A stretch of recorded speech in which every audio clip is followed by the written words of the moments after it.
Welcome to Conceive the Podcast, your resource for all things fertility, women's health and pregnancy, with your hosts, Jaya, Chinese medicine practitioner and Director of Natural Fertility Geelong, and me, Libby Morgan, Practice Manager and Jaya's friend.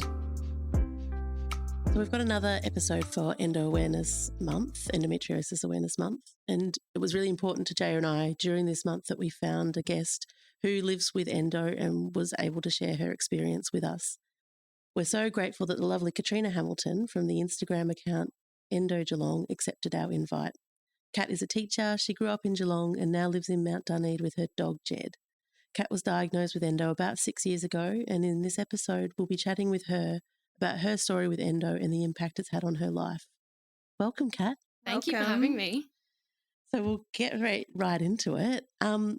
Can you share with us just a bit about your story with endo diagnosis, how it's affected your life? It's a bit of a long one. So I got my period when I was 13. I can't remember having a period that didn't affect me in some way. When I was 14, I used to get migraines related to my period. I remember having to go home a lot. I put up with the pain until I was about, I think it was 17 or 18, and then standard story, got put on the pill. That was the only solution at the time for that. And it did help. I did spend then 10 years on the pill, which masked a lot of my symptoms. But in that time, I had a lot of bowel problems, which I've got IBS, I've got fructose malabsorption, I've had a benign tumour removed from my small bowel. And it was when I was about 30 that my bowel specialist actually said to me, hey, do you reckon that maybe it could be endometriosis? And wow, I'd never heard of it. And I was surprised that he had, which is amazing. And it got me thinking about it. And then that was when I started to go down that path and actually think, hey, I think this could be something, because I had actually gone off the pill at that stage, and all those symptoms that were being masked by the pill started to come out, the fatigue, the pain. I was having whole weekends where I couldn't get out of bed. Missing work. I don't remember having a year where I haven't used all of my sick leave. Wow. Things like that. So it all kind of started to come together a little bit. And then I had my first surgery, and they did find it in quite a few places. It wasn't as severe as a lot of people. I'm very fortunate in the fact that it wasn't really severe. And I think it was because I had been on the pill for so long, not saying that's a solution, but it had kind of slowed things a little bit. And then when I went off the pill, everything kind of sped up. So they did find endo. I had that removed, but at the time it was ablation surgery. So just the surface burnt off, which isn't the best treatment. Excision now is the best treatment that people are getting, and I didn't have that at the time. So within, I think it was about 2 years, it was back again. So I had another surgery. And that was 4 years ago now. And I have actually been on the pill again for a couple of years, because for me, it's the only thing that gets me up. I'm able to function. I can go to work and weekends doing things that I probably wouldn't be able to do normally. But I can tell already that it is back, because the pain is really bad. The symptoms are coming back. Even on the pill? Even on the pill. So I'm thinking that it's definitely there. If I'm feeling it while on the pill, then it's definitely the funny thing about pain as well, because even when you said it wasn't as severe as what you expected, the amount of endo you have is actually not indicative of the amount of pain you have, which is interesting, because you'd probably think, oh, why am I feeling so much pain when it's not that severe? Yeah. And do you feel like the surgeries improved your pain? It did, but very temporarily. So my first surgery that I had, I actually was put on progesterone for 10 months after to prolong the surgery, basically. And that did help, but it also, I had so many other symptoms that the progesterone caused that were a lot worse than the endo. Mood swings, hot sweats, all those things, that it was just a horrible 10 months. And so, it did help, but I don't feel like I got a long time out of it. And was the process from when your specialist said it could potentially be endo to finding a gynecologist to getting in for that surgery? Was that a long process? No, it actually wasn't. And I'm fortunate that I do have private health insurance. So it was something that was quite quick for me. And it helped that you were getting a referral from another specialist. Yeah. And also the specialist that I saw, the gynecologist, I had been to previously for other issues, and he got me in really quickly and that's great. did the surgery really quickly. So that was really good, because I know that particularly in the public system, there is a really long wait list.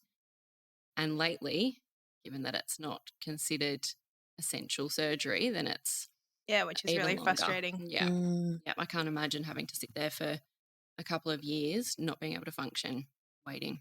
Especially when you're still getting pain on the pill. Yeah. Yeah. And who knows what else is happening that's creating that pain as well. Exactly. So endo itself, has it impacted your life in more ways than just getting painful periods? Yeah. For me, the biggest one is the fatigue and the bowel problems. It's impacted me in that for a long time before I even knew what it was, I was too tired to go out and see my friends when I was in my 20s and doing the things that you should be able to do. I'd make plans and then I'd have to cancel because I'd be in bed all day. I'm fortunate that I've got amazingly supportive friends who have never said to me, oh, you just keep cancelling, we're not going to bother with you anymore. They know that if I say I'm not well, that I'm not well. So it impacted that, which then made me feel like a burden. You definitely feel like a burden on people because you're being cared for and you're constantly having someone look after you and checking on you, and you're cancelling things and letting people down, and it becomes a thing where you do feel like you're letting people down, and it's something that you can't control in your own body, but you still feel like you're letting people down. And it does bring on a lot of mental health problems as well, because people become anxious in particular before their period is coming because they know I'm going to be tired, I'm going to be in pain. How much pain am I going to be in? What am I going to feel like? Will I end up in hospital? All of those things. And so they become anxious before it even happens, which obviously doesn't help any of the symptoms when you're already worked up and anxious and stressed about it. So that's been something that I've had to manage. And I think I've managed it a lot better over the last few years, knowing that it's not my fault. I've done nothing to cause it, and just taking those steps to try and ease those symptoms as much as possible, which is hard. For some girls, it doesn't. Nothing helps. Besides the pain, are they also heavy and Yeah. Heavy. There's just clots. It's debilitating. And also with mine, and I know that there's a lot of girls that have the same issue, the bowel is affected as well a lot.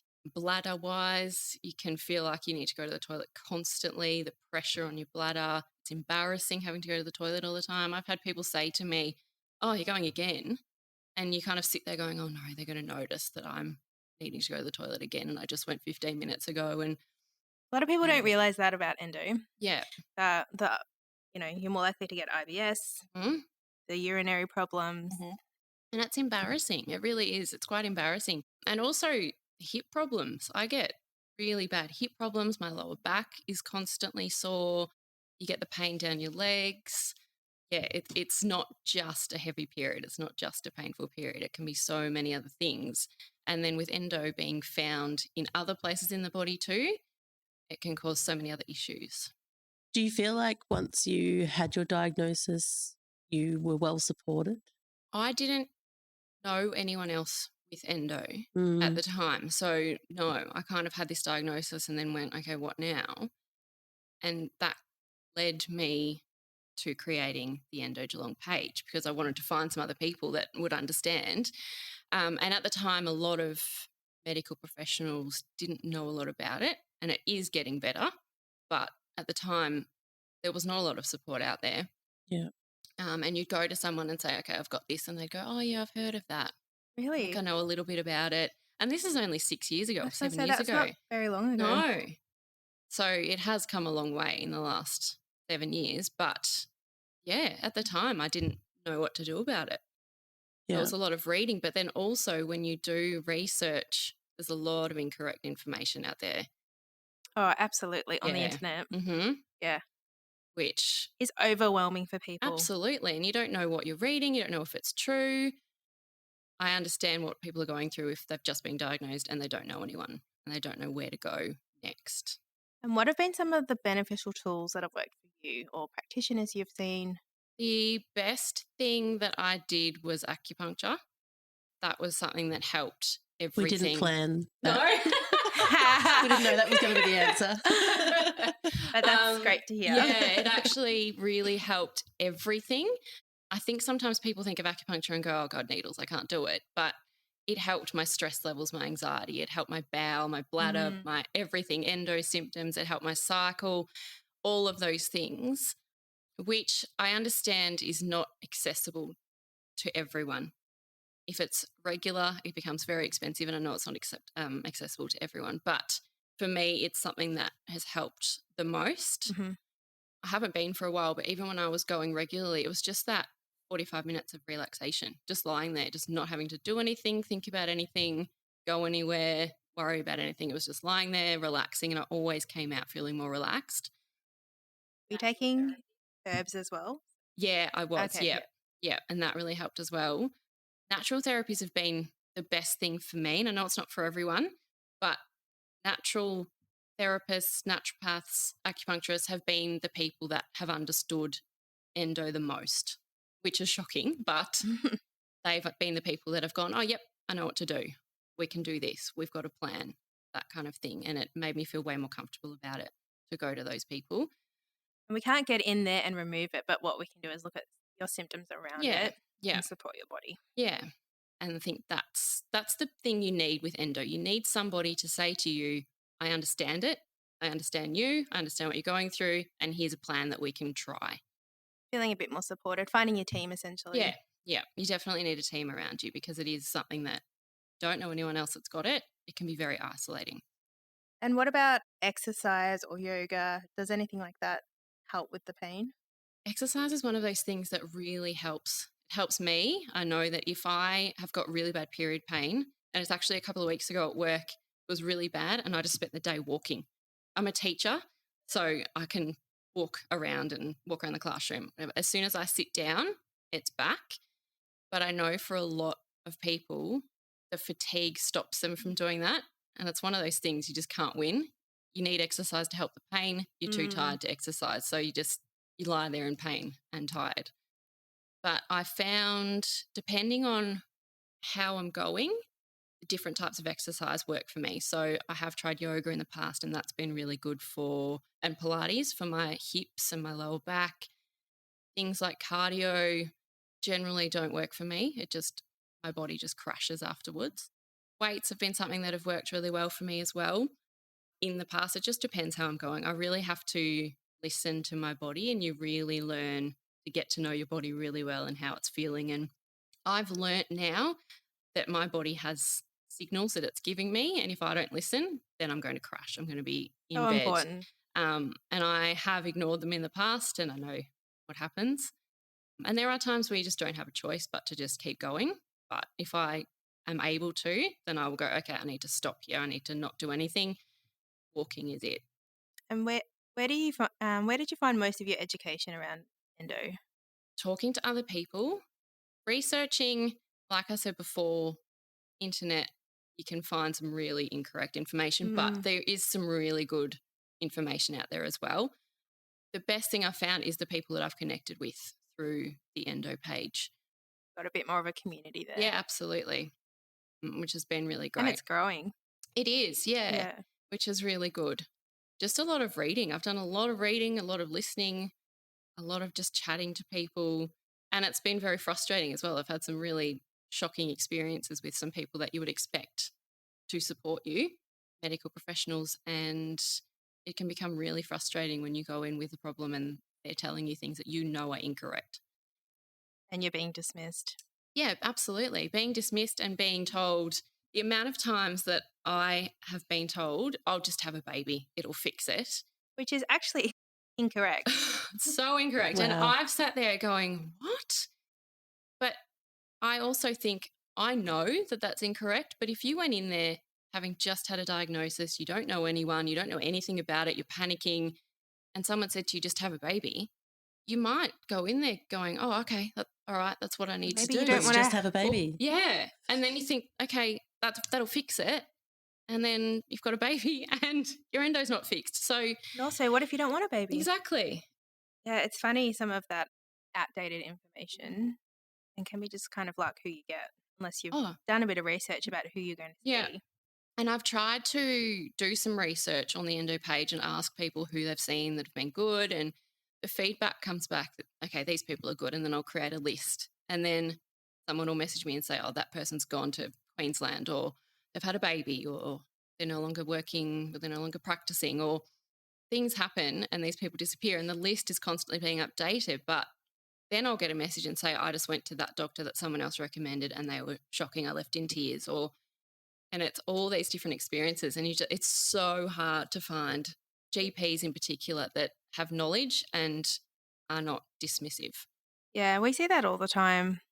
Some people love this person, some people really disliked them, and it can be a personality thing. It can be, I guess everyone's needs are different, but finding the right person for you can be really difficult. Yeah. Kind of have to give a few different people a go. Yeah. And I think it's really important as well, and I have posted about this, to go into any appointment with a plan in your mind, that you want, a list, Yes.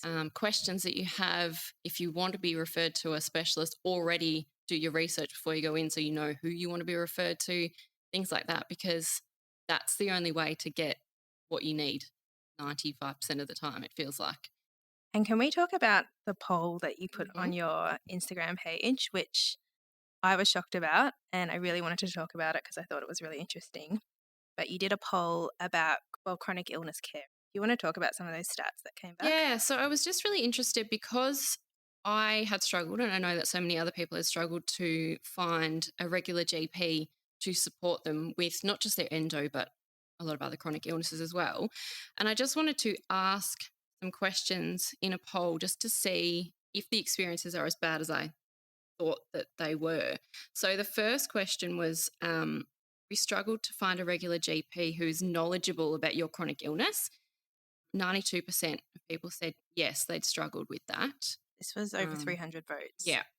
And then 96% said that they felt that they knew a lot more about their chronic illness than the medical professional they're seeing. And with that one, I understand that you can't expect medical professionals to know everything about everything, but we also expect them to be open to discussion and learning. I think that's a hard thing with GPs too. They sort of have to be across many different things. Yeah. And what you don't want is, if they don't know a lot about it, you don't want them to be dismissive of you. You want them to be willing to learn or discuss it or listen to you. 97% felt dismissed by a healthcare professional when discussing their chronic illness, which then led to the 87% of people leaving medical appointments in tears because of how they were treated. So it's shocking numbers. It's shocking and it's horrible. Yeah, and majority of those votes were Geelong, Melbourne people, some from out of Victoria, but majority are from within Victoria. So that's shocking. I found it really shocking. Yeah. And really sad that people are feeling like that. Yeah. When they're going to people to help them. Yeah. And that's obviously the first person you go to when you need a referral or you suspect you've got endo. They're your first port of call. And if they're dismissing you straight away and you're leaving in tears, where do you go from there? That's why education is so important, and it's so important for people to know what's available to them. Yeah. Yeah, that's my biggest thing, education. My goal eventually is for, because I am a teacher, teenagers to know about endo from a very young age within their health education, so that if you are 13, 14 like I was and you are having horrendous pain, you can go, this is normal. I know this isn't normal because I've been taught about this. Instead of spending their teenage years suffering, then getting to 20, getting put on the pill, spending another 10 years like I did, and then not getting a diagnosis until they're 30. And essentially knowing more about other tools they can use for pain management. Absolutely. Not just popping Nurofen, which, some of us, it's all we've got sometimes. But, education is something that is really, really important. And your page, Endo Geelong on Instagram, is just so full of so much information. And I really loved all the real life stories that you've got on there too, as someone that doesn't have endo, just to be reading about that and learning about people's experiences. Yeah. And that's the other thing. It's important for other people to know about it as well, not just people with endo. If you've got a partner with endo, things like that, to find out more about it and why they're like this, because often people will say that their partners aren't understanding, and they'll be saying, oh, you're in bed again, or you're tired again, oh, this is affecting me, things like that. Yep. Whereas asking questions, finding out more about it is really important, so that even with friends, family members, just to understand what they're going through, why it is that they might be cancelling plans all of the time, why is it that they don't see themselves, things like that. And knowing that situations where your friend with endo or another chronic illness might be going to might make them anxious. They might need to know where the toilet is, things like that. That's really important. And it makes you feel more supported when you have got that team that you mentioned before around you, not just medical professionals, but just people in your life that can support you and try and understand, even though they're not going through it. What are some of the changes you'd like to see around the treatment of endo and management in terms of support and anything else? I would like to see more education for medical professionals, particularly at uni, so that they're coming out of uni already with that knowledge of chronic illness, not just endo. And I would like to see a change in that, in the medical professionals, so that they're not dismissive. If they don't know it, that's fine. They could admit that they don't know everything. That's okay. We're not expecting them to know everything, but you expect when you go to the doctor that they will sit down and have a conversation with you and not make you feel like you're wasting their time or make you feel like you've wasted your time going there. And I think that's something that needs to change. That needs to change quickly. I think education is really important as well for people with endo, in knowing that there are other places you can go. You don't have to just go to a doctor. You can go to a naturopath. You can go and get acupuncture. All of those things that are available to support. I think that's the hardest thing, knowing where to go first, where to go next. If you're feeling a certain way, if you say, oh, my hips are really sore, is it related to endo? I don't know. Who can I go to ask? Where can I go for treatment? Things like that. And knowing, like you said, with pain relief, what are some other options rather than going and popping Panadol or things like that, that it's not good for you. Yes, it might be a short-term fix, but it doesn't actually help. And knowing that things like the pill, yes, it can give you some relief, but it's not the answer.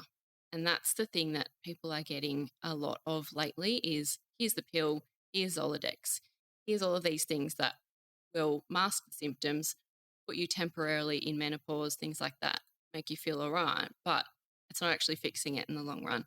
And that's something that needs to change. There needs to be more research around it. And I know there are places doing research and it will take time, but there needs to be more research around how to treat it and the cause of it. They just don't know. They don't know where it's come from, what starts it. Is it considered autoimmune? They don't know yet. So it's one of those things that needs to be researched because it is fairly new. And particularly with endo, the statistics are quite high in Australia. Yeah. Is it 1 in Well, it's just been 6? revised to 1 in 9. 1 in So it 9. was 1 in 10 and now it's 1 in 9. Okay. I was just reading about that last night. So that's, if you think That's a big population. Yeah, a room full of women, there's going to be a few in there with endo. And like we were saying before, the symptoms don't correlate to how much endo you have or the stage that they call it stages. So someone with stage 4, say, which is quite severe, might have no symptoms. And so they might struggle to conceive, have surgery, and then they find endo absolutely everywhere and they never knew they had it. And then someone who is stage 1 might have horrendous pain, fatigue, things like that. And it's just one of those things that, yeah, it's really hard to know how much, how it's going to affect anything. Is it going to affect fertility, things like that, because it doesn't correlate to how much is in your body. It's just one of those things that I just think you can have hardly any endo and have all of the fertility issues, fatigue, things like that, have all of the endo, they remove it and everything's fine. It's, yeah. And some people don't have endo and they're still in pain. Yeah. Yeah. So I guess there needs to be support for those women as well. Yeah, absolutely. Thank you so much for sharing all of that with you. Thank you. It's been amazing. I feel like I've learned a lot. And just, Good. yeah, your page in particular, I really recommend people to go and have a look, especially if they have endo or if they're supporting someone that does. Absolutely, yeah. it's a great resource to learn more and to hear other people's stories as well. Yeah. And I'm always there for people who want to send me a message and ask questions. Quite often someone will send me a message and say, hey, can you ask the community, because they don't want to ask or they're not sure. And so I'm always happy to ask questions for other people on their behalf. And if you are a partner of someone with endo, a friend, family member, and you want to know more, please come and ask. Amazing. Always happy to talk. Thank you so much. Thanks, Katrina. Thank you for listening. If you enjoyed today's episode, please share it with a friend, subscribe where you listen, or head to Apple to rate and review. You will find the show notes on our website, conceivethepodcast.com.au, and can follow us on Instagram at conceive_podcast, where you can also leave questions for future episodes.